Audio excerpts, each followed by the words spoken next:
आपल्या देशामध्ये एवढे मोठे आंदोलन चालू आहे, यामागे शिक्षण मंत्री धर्मेंद्र प्रधान हे राजीनामा काय देत नाहीत याबद्दल आपण प्रमुख काही कारणे बघूया. पहिले, अनेक विद्यार्थी आणि नागरिकांचा प्रश्न.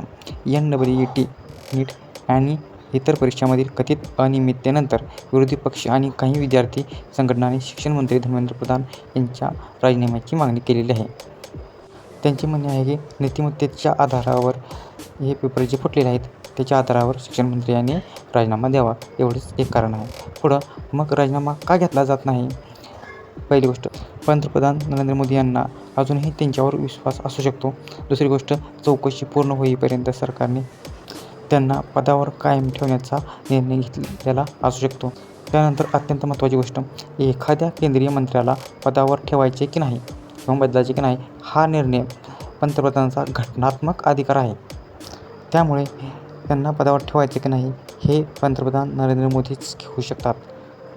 त्यानंतर या विषयावर दोन वेगवेगळी मते आहेत. काहींच्या मते त्यांनी राजीनामा द्यायला हवा, तर सरकारच्या मते सुधारणा आणि चौकशी सुरू आहे. चौकशी झाल्यानंतरच राजीनामा घेतला जाईल. मग तुमचं मत काय असेल? धर्मेंद्र प्रधान यांनी राजीनामा द्यायला हवा होता की नाही? कमेंटमध्ये तुमचं मत नक्की लिहा. चॅनलला लाईक, सबस्क्राईब आणि शेअर नक्की करा.